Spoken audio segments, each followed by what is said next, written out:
Good morning, student. Today we are going to discuss about policies of intensive care units ICU. Policies of intensive care units ICU. What is the policy? Policy is a statement, verbal, written, or implied of those principles and rules that are set by board of directors as guidelines on organization action. Mainly policies means rule and regulations जो एक organisations के द्वारा statement में आपको दिए जाते हैं, जब वर्बल कमेंट्स में या रिटन स्टेटमेंट में आपको दिए जाते हैं, जो पॉलिसीज आप फॉलो करते हो. फॉर एग्जांपल किसी भी ऑर्गेनाइजेशंस के रूल्स होते हैं. अगर हम इसको आईसीयू के बिहाफ पे यूज करें तो उसका protocol,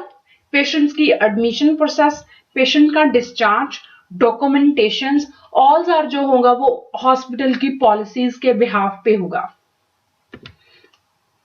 policies of intensive care units. There should be written policies for the intensive care unit or critical care unit which will guide the personnel working there. ਜਿਹੜੇ ਪਰਸਨਸ ਉੱਥੇ work ਕਰਦੇ ਨੇ ਉਹਨਾਂ ਨੂੰ ਇੱਕ ਰੂਲ ਐਂਡ ਰੈਗੂਲੇਸ਼ਨ ਜਿਹੜਾ ਕਿ ਇੱਕ ਪਲੇਟਫਾਰਮ ਜਿਵੇਂ ਆਪਾਂ ਕਹਿ ਦਈਏ ਕਿ ਫਰੇਮਵਰਕ ਪ੍ਰੋਵਾਈਡ ਕੀਤਾ ਜਾਂਦਾ ਹੈ ਕਿ ਉਹਨਾਂ ਨੇ ਜਿੰਨੀ ਲਿਮਿਟ ਦੇ ਵਿੱਚ ਜਿਹੜਾ ਕੀ ਆ ਇੱਕ ਆਈਸੀਯੂ ਦੇ ਵਿੱਚੋਂ ਕੰਮ ਕਰ ਸਕਦੇ ਆ ਉਸੇ ਲਿਮਿਟ ਦੇ ਬਿਹਾਫ ਤੇ ਕੰਮ ਕਰਨਾ. ਫॉर ਐਗਜ਼ਾਮਪਲ ਆਈਸੀਯੂ ਦੇ ਵਿੱਚ ਪੇਸ਼ੈਂਟਸ ਨੂੰ ਅਸੀਂ ਕ੍ਰਿਟੀਕਲ ਕੇਅਰ ਦੇ ਸਕਦੇ ਆ, ਕੋਈ ਵੀ ਆਪਰੇਟ ਨਹੀਂ ਕਰ ਸਕਦੇ. That is the rule, means that R the guidelines ਹੁੰਦੀਆਂ ਨੇ ਜਿਹੜੀਆਂ ਕੀ ਆ ਇੱਕ ਆਰਗੇਨਾਈਜੇਸ਼ਨ ਦੁਆਰਾ ਪ੍ਰੋਵਾਈਡ ਕੀਤੀਆਂ ਜਾਂਦੀਆਂ. The policies making body, there should be representation from administrative team, medical team and nursing team. ਜਿਹੜੀਆਂ policies ਨੇ ਉਹ ऑर्गेनाइजेशंस द्वारा मेकिंग कीतियां जांदियां ने कादे लई ਜਿਹੜੀਆਂ ਉਹਦੇ ਅੰਡਰਸ ਬॉडीज ਕੰਮ ਕਰਦੀਆਂ ਨੇ. Represent from the administrative team ਜਿਹੜੀਆਂ ਕਾਦੇ ਲਈ ਮੈਡੀਕਲੀ ਜਿਵੇਂ doctors, seniors residents, medical team ਜਿਹਦੇ ਵਿੱਚ ਰੇਡੀਓਲੋजिस्ट, ਫਿਜ਼ੀਓਥੈਰੇਪਿਸਟ, डाइटेशियन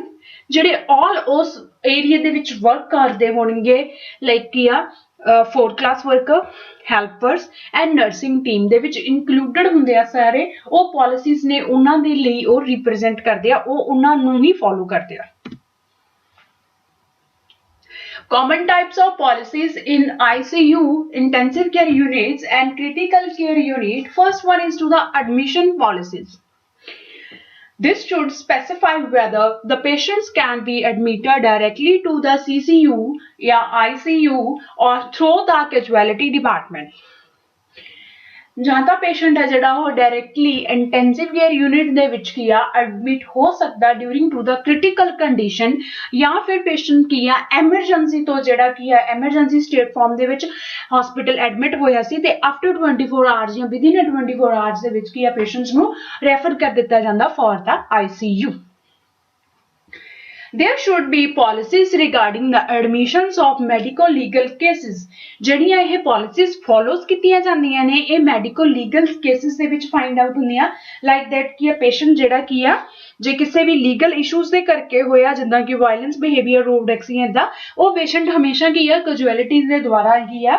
refer ਹੋਏਗਾ.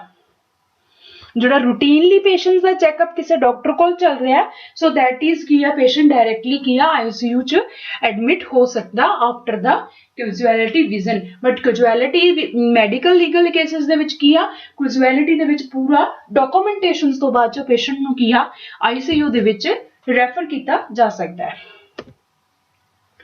Admission policies, admissions and treatment policies. ICU is a place of potentially eligible critically ill patient in need of constant monitoring, life support and required specialized treatment and trained nursing care. ਇਹਦੇ ਵਿੱਚ ਕੀ ਹੁੰਦਾ ਹੈ ਕਿ ਜਿਹੜਾ ICU ਇੱਕ specialised unit ਬਣਾਈ ਜਾਂਦੀ ਹੈ ਜਿਹਦੇ ਵਿੱਚ ਕੀ ਆ ਜਿਹੜਾ ਪੇਸ਼ੈਂਟ ਕ੍ਰਿਟੀਕਲ ਕੰਡੀਸ਼ਨ ਤੇ ਆ ਉਹਨੂੰ ਪ੍ਰੋਪਰਲੀ ਸਪੋਰਟ ਲਾਈਫ ਸਪੋਰਟ ਦੇ ਵਿੱਚ ਹੁੰਦਾ ਕਿ ਜਿਹੜੇ ਪ੍ਰੋਪਰਲੀ ਉਹਨੂੰ ਕਿਉਰ ਕਰਨ ਦੇ ਵਿੱਚ ਨਹੀਂ ਹੈਲਪਫੁਲ ਹੁੰਦੇ ਬਟ ਉਹਨੂੰ ਕੀ ਹੈ ਸਪੋਰਟ ਕਰਦੇ ਆ ਲਾਈਕ ਦੈਟ ਵੈਂਟੀਲੇਟਰ ਹੈ ਉਹ ਕੀ ਹੈ ਬ੍ਰੀਥਿੰਗ ਸਰਕੂਲੇਸ਼ਨ ਦੇ ਵਿੱਚ ਸਪੋਰਟ ਕਰਦਾ, ਆਕਸੀਜਨ ਸਪੋਰਟਿੰਗ ਹੈ, ਐਨਜੀ ਹੈ,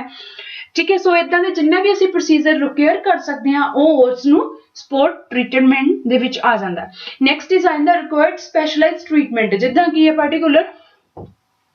आईसीयूज ਦੀਆਂ ਫਰਦਰ ਸਬ ਡਿਵਾਈਡੇਸ਼ਨਸ ਹੁੰਦੀਆਂ ਨੇ burn ICU critical care units ਹੋ ਗਿਆ ਕਾਰਡੀਅਕ ਕੇਅਰ ਯੂਨਿਟਸ ਹੋ ਗਿਆ ਨਿਊਰੋ ਕੇਅਰ ਯੂਨਿਟਸ ਹੋ ਗਿਆ ਸੋ ਜਿਹਦੇ ਵਿੱਚ ਕੀ ਹੈ ਸਪੈਸ਼ਲਿਟੀਜ਼ ਦੇ ਬਿਹਾਫ ਤੇ ਹੁੰਦਾ ਜਿੱਦਾਂ ਕਿ ਹੁਣ ਅਸੀਂ ਜੇ ਕਾਰਡੀਓ ਦੀ ਗੱਲ ਕਰੀਏ ਤਾਂ ਉੱਥੇ ਡੀਫਿਬ੍ਰਿਲੇਟਰ ਅਵੇਲੇਬਲ ਹੋਏਗਾ ਕਾਰਡੀਅਕ ਕੈਥੇਟਰਾਈਜੇਸ਼ਨ ਜ਼ਿਆਦਾ ਹੋਏਗੀ ਸੋ ਪੇਸ਼ੈਂਟਸ ਨੂੰ ਈਸੀਜੀ ਅਵੇਲੇਬਿਲਿਟੀ ਹੋ ਸਕਦੀ ਹੈ ਸੋ ਇਸੇ ਕਰਕੇ ਸਪੈਸ਼ਲਾਈਜ਼ਡ ਟ੍ਰੀਟਮੈਂਟ ਹੈ ਜਿਹੜਾ ਉਹ ਪੇਸ਼ੈਂਟਸ ਨੂੰ ਉੱਥੇ ਅਵੇਲੇਬਲ ਹੋ ਸਕਦਾ ਹੈ ਐਂਡ ਟ੍ਰੇਨ ਨਰਸਿੰਗ ਕੇਅਰ ਦੇ ਵਿੱਚ ਜਿੱਦਾਂ ਕਿ ਮੈਡੀਕਲ ਸਰਜੀਕਲ ਦੇ ਵਿੱਚ ਹੁੰਦਾ ਕਿ ਫਰਦਰ ਸਪੈਸ਼ਲਿਟੀਜ਼ ਦੇ ਵਿੱਚ ਐਮਐਸਸੀ ਹੁੰਦੀ ਹੈ ਲਾਈਕ ਦੈਟ ਕੀ ਆ ਮੈਡੀਕਲ ਤੋਂ ਅੱਗੇ ਕਾਰਡੀਓਲੋਜੀਕਲ ਯੂਨਿਟਸ ਦੇ ਵਿੱਚ ਹੋਗੀ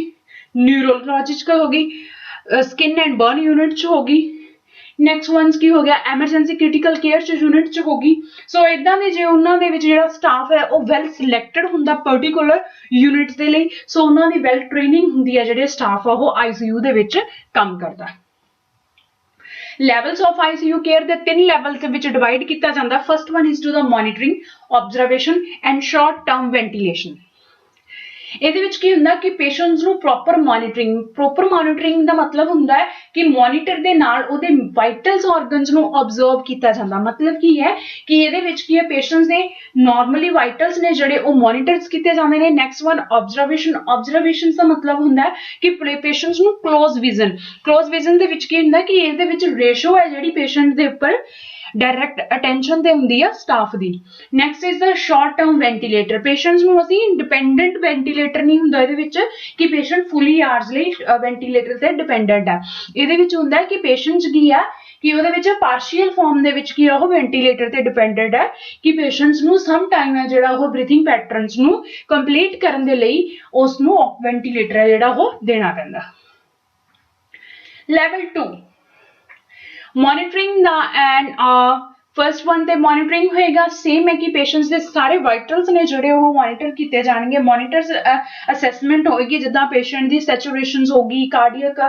बीट होगी पेशेंट्स दा बीपी ऑपरेटिंग हो गया जेड़ा मैनुअल भी होएगा प्लस की मॉनिटर्स बेसिस भी होएगा नैक्सट की है कि इलैक्ट्रोलाइट्स लगे होंगे जिहदे नाल पेशेंट्स दी कार्डियक रिदम असैसमेंट होएगी ईच एंड एवरीथिंग का जेड़ा की है विद द मॉनिटर्स दे नाल असैसमेंट होगी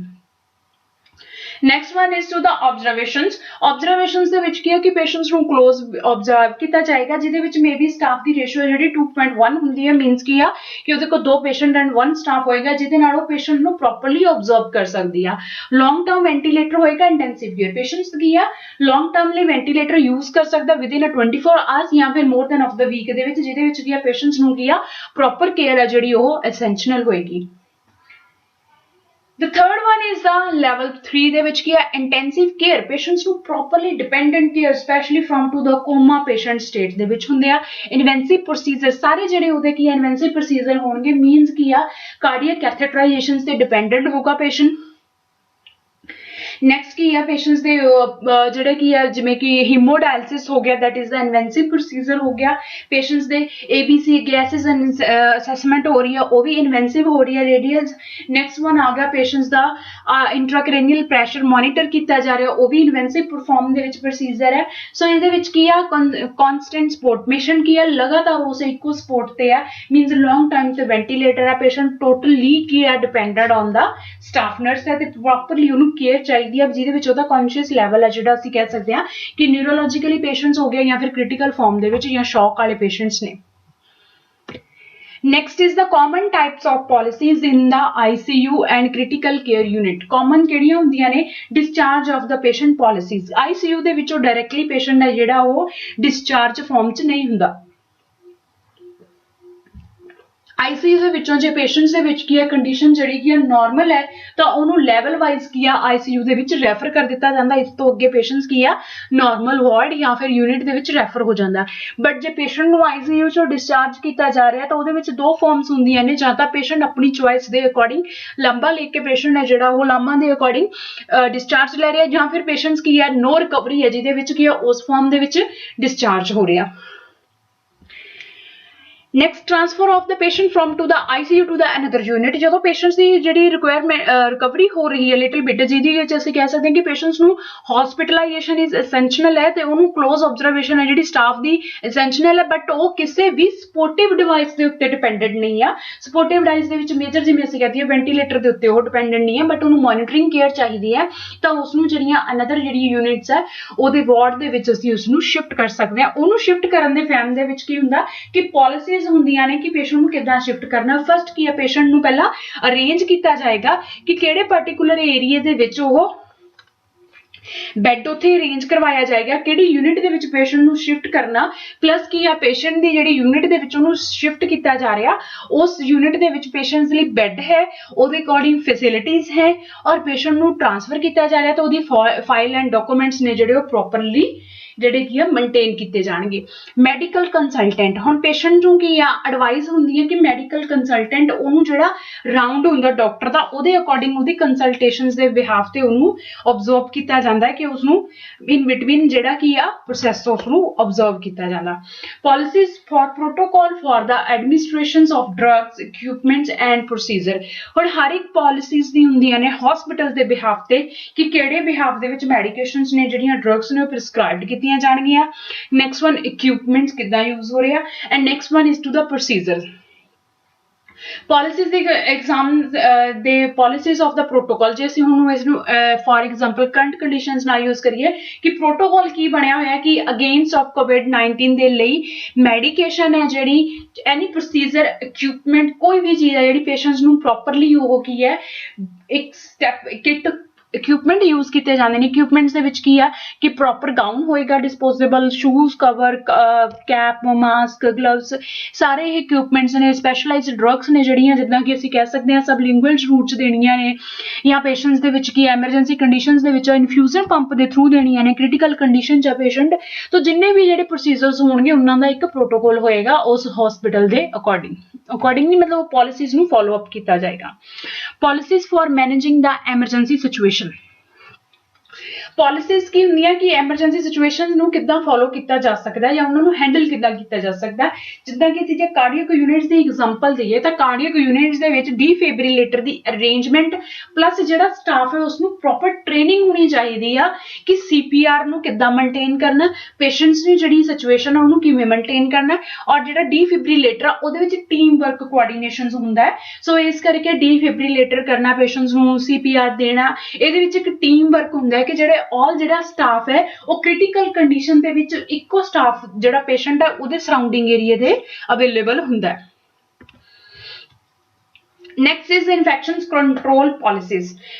ਇਨਫੈਕਸ਼ਨਸ ਕੰਟਰੋਲ ਪਾਲਿਸੀਜ਼ ਦੇ ਵਿੱਚ ਆਉਂਦੀ ਹੈ ਬਾਇਓਮੈਡੀਕਲ ਵੇਸਟ ਮੈਨੇਜਮੈਂਟ, ਜਿਹਦੇ ਵਿੱਚ ਕੀ ਹੈ ਪ੍ਰੋਪਰਲੀ ਪ੍ਰੋਟੋਕੋਲ ਯੂਜ਼ ਕੀਤਾ ਜਾਂਦਾ ਹੈ ਕਿ ਪਰਸਨ ਤੇ ਜਿਹੜੇ ਕੀ ਨੇ ਉਹ ਫਰਦਰ ਵੇਸਟਮੈਂਟ ਹੈ ਜਿਹੜੀ ਉਸਨੂੰ ਪ੍ਰੋਪਰਲੀ ਇੱਕ ਰੂਲ ਐਂਡ ਰੈਗੂਲੇਸ਼ਨਸ ਦੇ ਫਾਰਮ ਦੇ ਵਿੱਚ ਰੱਖਿਆ ਜਾਂਦਾ ਹੈ ਕਿ ਉਹਦੇ ਜਿਹੜੀ ਕਲਰ ਕੋਡਿੰਗ ਦੇ ਅਕੋਰਡਿੰਗ ਹੀ ਹੈ ਜਿਹੜੀ ਵੇਸਟੇਜ ਆ ਉਹ ਪ੍ਰੋਪਰਲੀ ਕੀਤੀ ਜਾਏਗੀ।